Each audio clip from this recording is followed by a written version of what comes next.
Lidar com a morte é algo extremamente difícil, mas conhecer um pouco do processo de inventário e seus pormenores pode ficar menos doloroso. O que é o inventário e como abri-lo? Ou mesmo evitá-lo? O processo deve ser judicial ou extrajudicial? Esses são os principais temas de hoje do Pensamento Jurídico, uma produção da Associação dos Magistrados Mineiros, a AMAGES.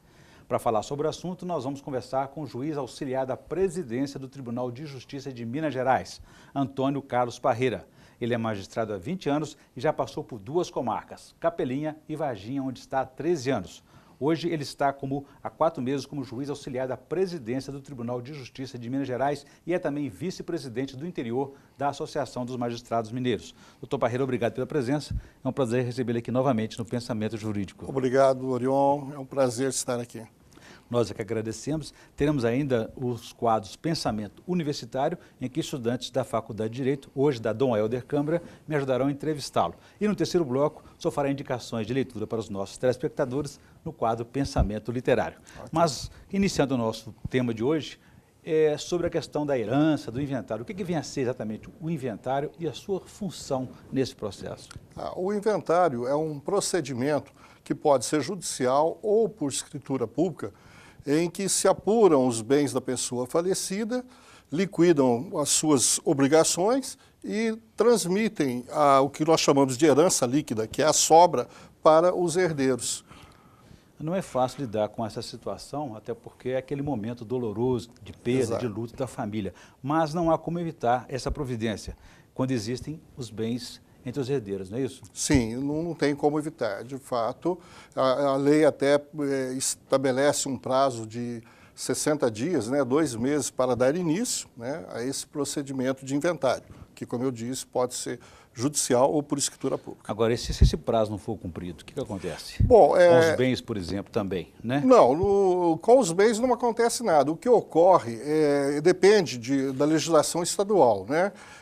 No caso de Minas, por exemplo, a pessoa acaba perdendo alguns benefícios na questão do imposto, no valor do imposto que tem a recolher. Quando tiver imposto, ou estará sujeito a uma multa em face da demora na abertura os bens não ficariam bloqueados enquanto ainda essa situação não for... Sim, ficam bloqueados os bens também, porque os herdeiros não podem vender, não podem promover certos atos que o proprietário poderia praticar. E se for até uma empresa, cria dificuldades para a sua... Sim, cria uma dificuldade na movimentação da empresa, na administração da empresa. Agora, doutor Parreira, além dos bens, dos bônus de uma herança, também os herdeiros, eles herdam também as dívidas da pessoa falecida. Como é que é essa situação? Bom, logicamente eles herdam o passivo também, mas eles respondem pelo passivo até o limite da herança, porque seria um absurdo, obrigar os herdeiros a pagarem por responsabilidades de outra pessoa,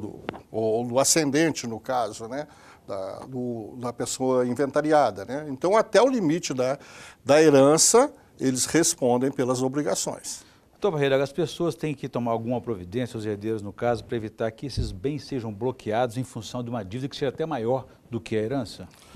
Bom, tem que iniciar o inventário, porque sem ele, sem que se faça a partilha, a transmissão dos bens, ele não pode utilizar desses bens, não pode alienar, não pode... administrar, no caso de uma empresa, dificulta a administração. Nem pagar essa dívida também? Não, podem pagar a dívida, eles podem pagar, mas normalmente se faz com o próprio patrimônio, o espólio, porque o espólio usando a herança não pode? Sim, usando a herança é possível. Mas digo assim, enquanto o processo não começar a tramitar. Enquanto o processo não tramitar, não pode, não pode dispor dos bens, Entendi. Agora, quais seriam então, doutor Parreira, as providências que os herdeiros precisam adotar imediatamente após o falecimento da pessoa? A primeira providência é procurar um advogado, porque ou a defensoria pública para aquelas pessoas carentes. Porque sem o advogado ou sem o defensor público não se pode fazer o inventário, nem o judicial e nem o extrajudicial. Entendi. Agora, a respeito dos custos, esse advogado, existe uma tabela, cada um tem que contratar um advogado se tiver mais de um herdeiro, como é que funciona? Bom, existe uma tabela de honorários mínimos da Ordem dos Advogados do Brasil. Eu confesso para você que não sei atualmente. Na época que eu era advogado, era 6%. Herança? Da herança líquida, Hoje eu não sei. Mas Além dos honorários do advogado, né, tem custos com o imposto de transmissão, causa-mortes, as próprias custas do processo, quando não é caso de justiça gratuita. Né? O custo do cartório também. E o custo do cartório, se são as taxas, né? São as taxas, são os emolumentos do tabelião e a taxa de fiscalização judiciária. Há casos de isenção de impostos para pessoas carentes? Muito bem.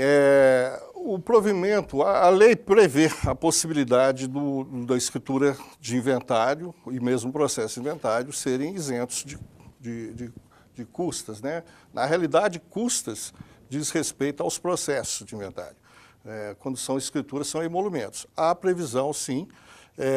Isso está regulamentado no provimento da Corregedoria de Justiça de Minas Gerais e numa resolução do CNJ. Muito bem. Eu gostaria agora de fazer um intervalo, doutor Parreira. Eu gostaria que depois o senhor explicasse para a gente qual que é o papel, a função do testamento, da doação em vida e quem seriam os herdeiros legais. A gente volta então em instantes.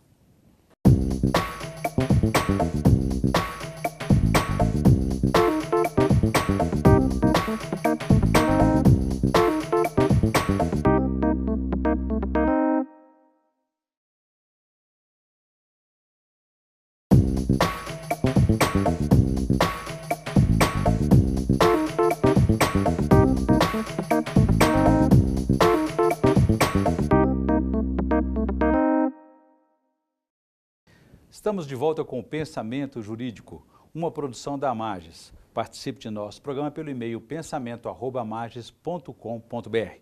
pensamento@mages.com.br. Hoje estamos discutindo sobre o processo do inventário. O nosso entrevistado é o juiz auxiliar da presidência do Tribunal de Justiça de Minas Gerais, Antônio Carlos Parreira. Doutor Parreira, deixei para o senhor uma questão no bloco anterior a respeito dos herdeiros legais. Quem são esses herdeiros? Bom, os herdeiros legais são aqueles previstos na lei, né? Que são os descendentes, os ascendentes, o cônjuge sobrevivente e os colaterais, né?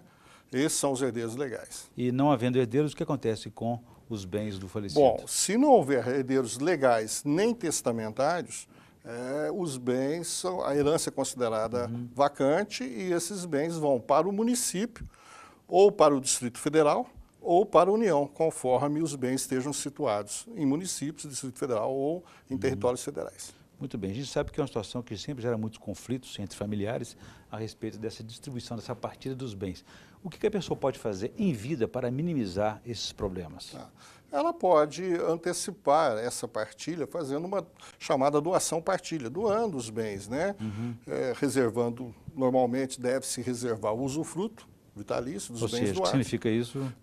Garantir o direito de usar e fruir dos bens enquanto vivo for. Para não perder o direito sobre os bens que ele está... Para não perder, porque já a literatura jurídica já houve diversos casos de pais que doaram para filhos bens sem qualquer reserva e foram colocados no olho da rua, né? E como é que chama esse instrumento? Você falou doação em vida? Doação em vida, doação partilha, né? A gente utiliza esse termo, doação partilha, onde ele já doa, já partilhando, já estabelecendo quais bens ficarão com quais herdeiros. E qual que é o papel do testamento? É diferente desse doação em vida? Sim, na doação já há a transmissão da propriedade para o donatário, né? No testamento, não. No testamento, ele só vai funcionar, só vai atuar após a morte da pessoa, do testador. Muito bem. Eu vou ampliar o nosso debate agora convidando os estudantes da Faculdade de Direito Dom Helder Câmara para me ajudar a entrevistá-lo. Por favor, primeira pergunta.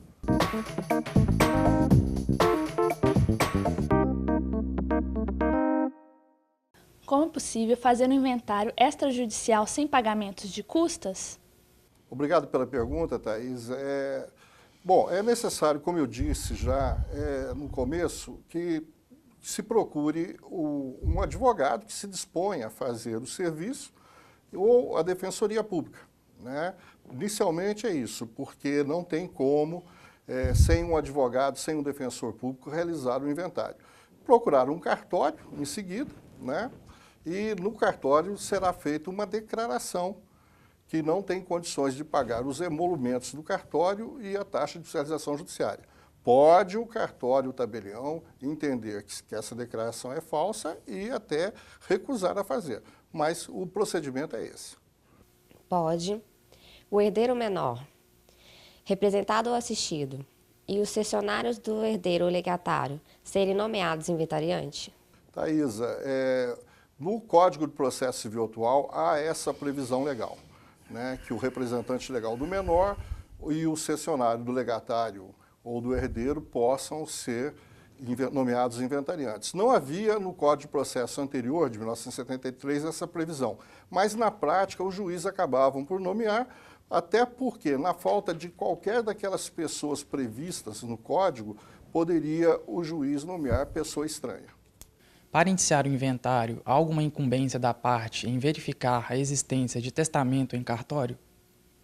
Guilherme, veja bem, não há previsão na lei de que se procure, que se faça essa busca, mas, de fato, é necessário que se faça. Recentemente, o Conselho Nacional de Justiça, a Corregedoria do Conselho Nacional de Justiça, baixou um provimento determinando essa obrigatoriedade. Muito bem, agradecer então a participação dos estudantes da Faculdade de Direito, aí, Dom Helder Câmara.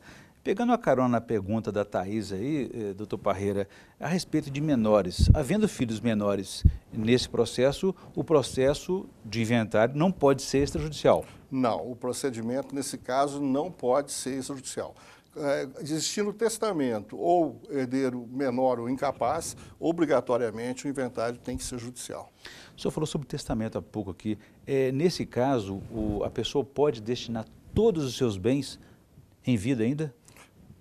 Se ele tiver herdeiros chamados necessários, que seriam os ascendentes, os descendentes e o cônjuge sobrevivente, ele não pode destinar todos os bens. Tem um limite? Tem um limite, 50% só que ele pode destinar, porque os outros 50% é conhecido como a legítima dos herdeiros. Entendi.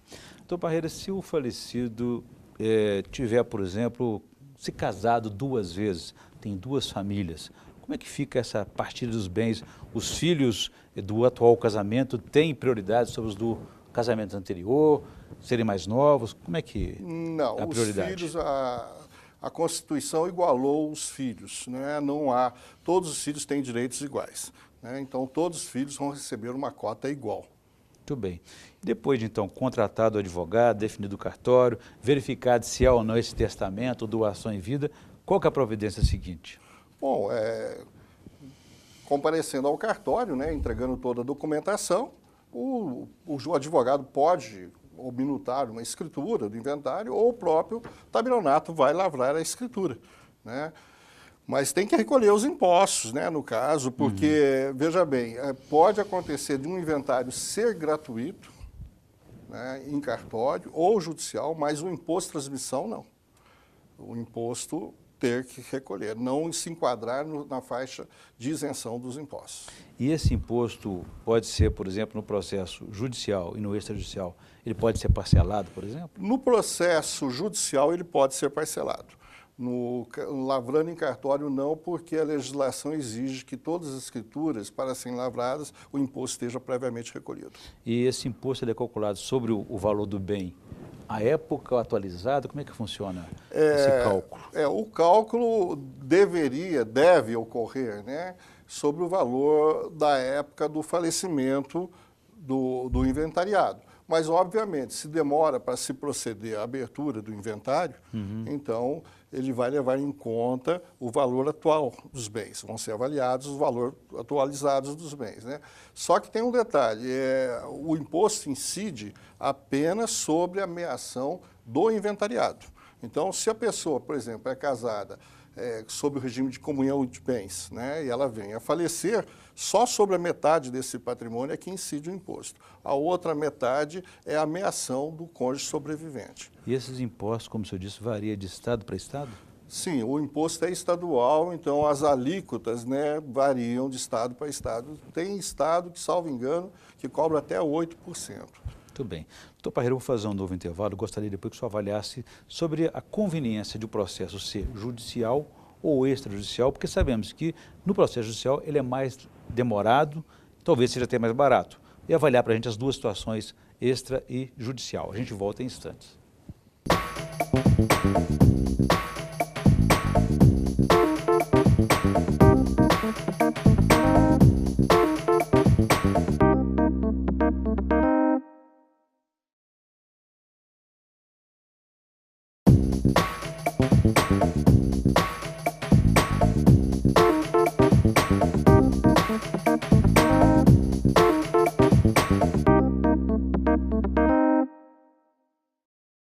Estamos de volta com Pensamento Jurídico, uma produção da Amages. Hoje estamos discutindo sobre inventário, herança, espólio, com o nosso entrevistado, que é o juiz auxiliar da presidência do Tribunal de Justiça de Minas Gerais, Antônio Carlos Parreira. Doutor Parreira, deixei para o senhor uma questão então no bloco anterior a respeito dessa situação. É possível evitar, nesse processo aí de herança, evitar o inventário, evitar um processo judicial? Sabemos que o judiciário está muito abarrotado de processos, enfim, facilitar isso de uma maneira mais tranquila? Bom, a providência seria o inventário extrajudicial, lavrado em cartório, né? Não, é a única alternativa que tem. Mas para isso é necessário, primeiro, que todos estejam de acordo. Havendo consenso, tudo é mais fácil. fácil. Tem que existir, obrigatoriamente tem que ser consensual. Não tem como fazer um inventário em cartório extrajudicial, né? Primeiro de tudo tem que ter isso. Segundo, não pode ter herdeiro incapaz. E também não pode existir. O incapaz é o filho menor, no caso. Menor ou uma pessoa que não esteja com as faculdades mentais, né? Que esteja interditada, tal. Entendi. E tem que, no caso, não pode existir o testamento. E existe um tempo médio de duração desse processo na Justiça? Bom, não há como prever um inventário. Depende do patrimônio, depende se os herdeiros estão em litígio ou não, né? Há inventários consensuais que, dependendo da comarca, né, pode ser resolvido até em uma semana, né? Mas, normalmente, os inventários judiciais são mais longos. Já os feitos em cartório, também de uma semana a um mês, se resolve. Podem durar até mais tempo se descobrirem no meio do processo que existe uma outra família, por exemplo? Pode acontecer, de aparecer um herdeiro que não tinha conhecimento, né? Às vezes até a própria pessoa inventariada, o falecido, não tinha conhecimento desse filho. Um filho que teve fora do matrimônio ou fora da família legal e aparece, consegue, através de uma ação, provar a qualidade de filho e ser admitido no inventário. Isso tudo atrapalha. Ok. Encerrado o processo, quanto tempo depois o herdeiro tem que pagar o imposto para, assim, depois fazer a transmissão desses bens? Bom, na né? verdade, o imposto tem que ser pago antes de encerrar o inventário, né? Antes do juiz julgar a partilha, o imposto tem que ser pago. No Código de Processo atual, há um dispositivo, um artigo que prevê, num caso de arrolamento, a possibilidade de se pagar o imposto após a sentença, mas é de constitucionalidade duvidosa. Entendi. Agora, se for propriedade rural ou urbana, isso muda alguma coisa? Bom, muda com relação aos documentos, né? São necessários mais certidões, uma certidão a mais, o certificado de cadastro no INCRA, né? São esses documentos que alteram. E se for uma empresa ou parte dela, complica um pouco mais? Não necessariamente. Normalmente, quando se trata de empresa, o que se inventaria são as cotas, né? As ações que a pessoa tem na empresa. E exige-se um balanço, né, um balancete especial para que se apure os haveres da pessoa falecida naquela empresa. Entendi. Nós falamos há pouco sobre a questão do consenso, do testamento. Se houver mais tarde alguma contestação, aquele testamento ou aquela doação em vida pode ser contestada no processo? No processo de inventário, não, mas se é possível uma ação, né? Tudo na justiça é possível questionar. Ser revisto, né? Tudo pode ser revisto, tudo pode ser questionado. Se houver alguma nulidade ou um defeito do negócio jurídico, né, que nós chamamos de defeito do negócio jurídico, pode-se anular um processo de inventário ou uma partilha. E recomeçar tudo, né? E recomeçar tudo. Doutor Parreira, daqui a pouco eu volto a esse tema. Eu gostaria que antes o senhor pudesse fazer indicação para a gente de leitura no quadro Pensamento Literário, por favor.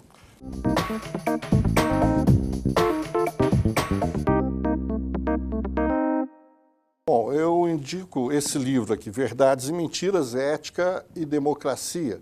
É um livro escrito a 4 mãos, né, pelos jornalistas Mário Sérgio Cortella, Leandro Carnal, Luiz Felipe Pondé e Guilherme de Mestai, que trata justamente de ética, né, que acho que nós estamos num momento, o país passando a limpo, então é muito importante a ética na democracia.